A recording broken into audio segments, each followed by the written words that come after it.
This is a sample review for ECE and ECT board exam. Ang isi-solve natin, series parallel connection of resistors. Bago ako mag-start ng discussion, pwede nyo munang tignan at itry yung mga circuit na isi-solve ko. So ito yung first circuit. Yan, check nyo muna. Solve nyo muna yung circuit na yan, solve the total current, bago nyo puntahan yung solution na ipepresent ko. At para ma-check nyo yung current learning nyo pagdating sa series parallel solving. Ito naman yung second circuit. Solve the total current pa rin yan.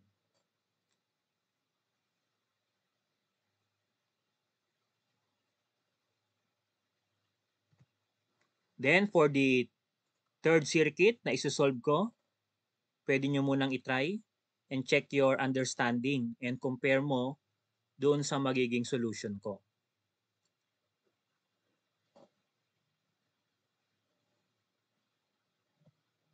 Next, number 4. Ito yung circuit. So what is the value of RAB?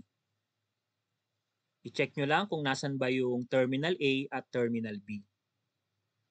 Then try nyo munang isolve. And number 5, sample problem. Ito yung circuit. What is the value? So try natin tong unang problem. Solve the total current. So we all know ang total current by Ohm's law, total voltage over total resistance. So dito ang una nating masisimplify, yung R1 and R2, nakaparallel yan. So R1 parallel R2. So paano sinusolve ang parallel ng dalawang resistor? Pwede na yung product over sum. So this is 100 times 250 over 100 plus 250.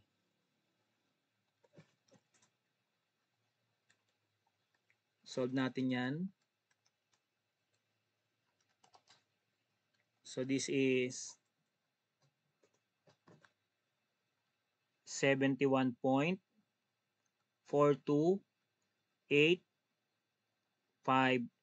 Gawin kong 5 decimal places. Or pwede ring i-store nyo yan sa inyong calculator memory. Next, itong dalawa na to, naka-parallel din. So R3 parallel R4.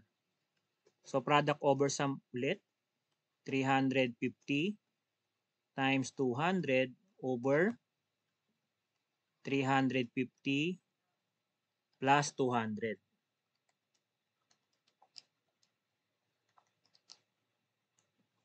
So this is 127.27273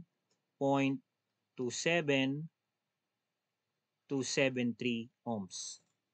Then yung result, pwede nang makuha yung total resistance. Yung result nung dalawa, i-add lang natin since naka-series. So 71.42857 plus 127.27273.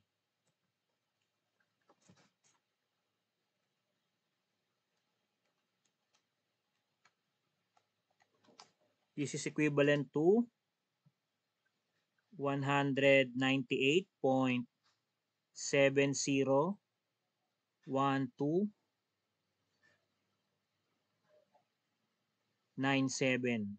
So, naging 6 decimal places. Then, pwede na tayo mag-solve ng total current. So, 24 over 198.701297.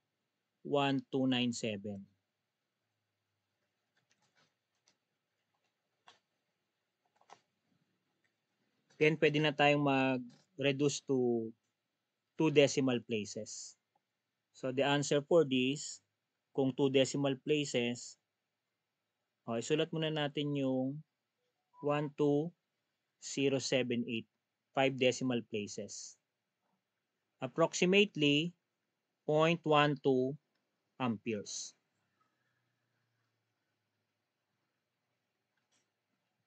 So yan yung solution natin for the first example.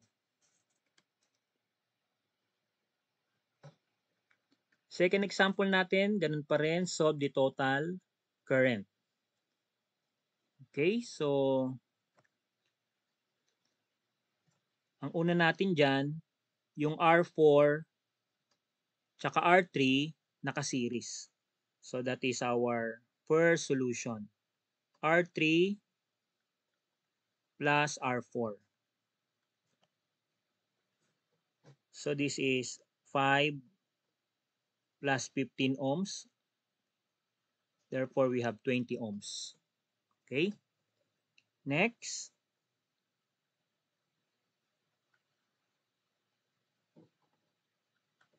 $20 ohms. Nakaparallel naman yan sa R2. So, meron tayong 20. Product over sum tayo dito. Yung R2, 60. And 20 times 60 ang numerator. Denominator yung sum, 20 plus 60.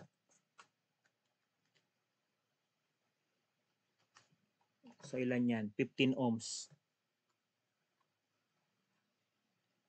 Okay.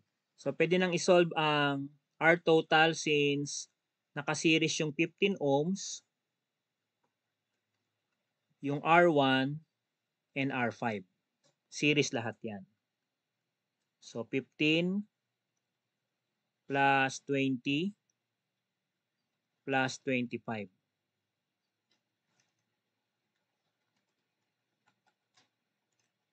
And this is 60 ohms. So, yung total current, ito yung total voltage, 120 volts. Then, total resistance, 60 ohms. The result is 2. And the unit is amperes. So, this is the answer for our second problem.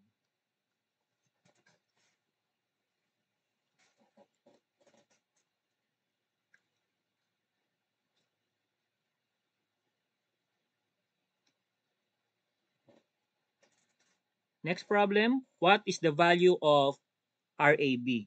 So, ibig sabihin ng RAB, dito sa drawing, the total resistance. Kung ititrace nyo, yung A hanggang dito, terminal A yan. Pag tinrace mo naman hanggang dito, etong node na to, A pa rin yan. Then yung terminal B, pag tinrace mo hanggang dito, B pa rin yan. And pag tinrace mo yung wire na to, hanggang dito sa node na to, B pa rin yan. So ano ibig sabihin yan? Ibig sabihin itong unang 15 ohms, yung 15 ohms na yan, connected yan sa terminal A. Yung kabilang side niya, connected sa terminal B. So, ganun din yung another 15 ohms. Connected yan sa terminals A and B. So, lagyan natin to ng box. Then, ito pang 15 ohms. Yung pangatlong 15 ohms. Connected din sa terminals A and B. So, ibig sabihin lang, to solve for RAB, nakaparallel yung mga resistor. Kahit ano man yung value niyan. Nagkataon, kapag pare-parehas yung nakaparallel, i-divide mo lang kung ilan yung resistors na yon. So, yung 15 ohms, i-divide natin, since tatlo silang nakaparallel, divided by 3. Therefore, the answer for this problem, RAB equals 5 ohms.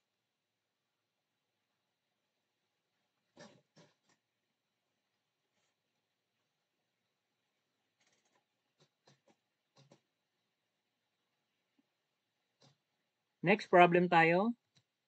What is the value of RAB? Nasaan ang A? Ito yung terminal A. Then ito yung terminal B. So, ibig sabihin, kung i-observe nyo, itong hindi na consider na terminal, considered open circuit yan. So, baliwala tong resistor na to, tsaka itong open circuit, baliwala na to. Okay? So, ang mangyari dyan, ito magiging series. So, therefore, equivalent yan sa 6 ohms. Then ito, another series connection, equivalent din sa 3 plus 3, 6 ohms. And kung i-observe nyo, yung dalawang 6 ohms na yan magiging connected in parallel. Okay, yung 6 connected in parallel, parehas sila, then dalawa silang resistor. So yung total resistance niyan, yung value ng resistor, i-divide mo sa kung ilan yung resistor, which is dalawang resistor. So 3 ohms. 3 ohms yung nasa gitna na connection. So therefore, ito na yung magiging itsura niyan. So nandito ang terminal A connected sa 3 ohms. Ito yung naging result ng 6 parallel with 6. Ito yung 3 ohms. Then nandito pa yung isang 3 ohms connected sa terminal B. So very obvious na, RAB is 3 plus 3 plus 3, and this is 9 ohms.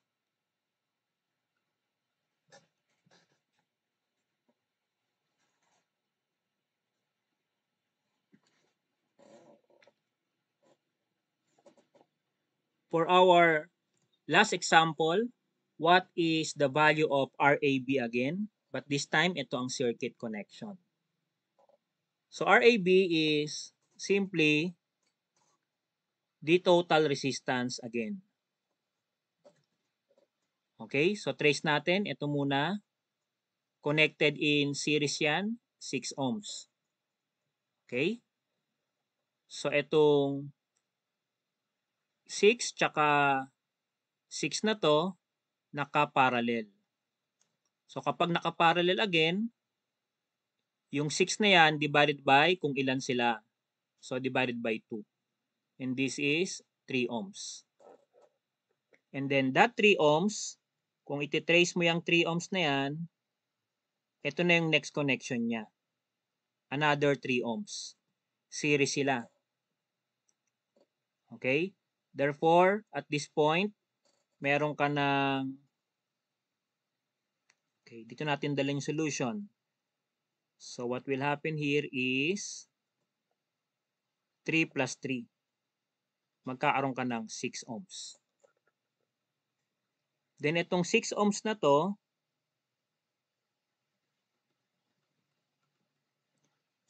pag tinry mong i-observe yung connection niya sa susunod, which is another 6, ano naman ang connection niyan? Parallel naman yan. So, parallel connection, therefore we have 6 parallel with 6 equals 3 ohms again. Then yan 3 ohms na yan, ang next connection niyan dito sa 2 ohms and 3 ohms. So, nandito banda yung na-solve nating 3 ohms. So, ang next connection natin, after this parallel 6 ohms and 6 ohms, yung 3 ohms, Again, series yan dito sa 2 and sa 3. So, plus 2 and plus 3. Ilan yan? 8 ohms. Okay? So, ang sunod dyan, yung 8 ohms na yan, nakaparallel naman dito sa another 8 ohms. Therefore, 8 parallel with 8. So, 8 ohms, i-divide natin, dalawa yung nakaparallel. So, over 2. Therefore, we have 4 ohms. And then, this 4 ohms is now in series with the last resistor. So, yan na yung last nating calculation, RAB. So, 4 plus in series with that 2 ohms. So, the final answer is 6 ohms. And this is the end of my sample review for ECE and ECT board exam related to series parallel connection of resistor. Thank you for watching and abangan nyo yung mga susunod na sample review for ECE and ECT board exam. Don't forget to subscribe to this channel and also follow us on Facebook, Covalent Review and Training Center-CRT.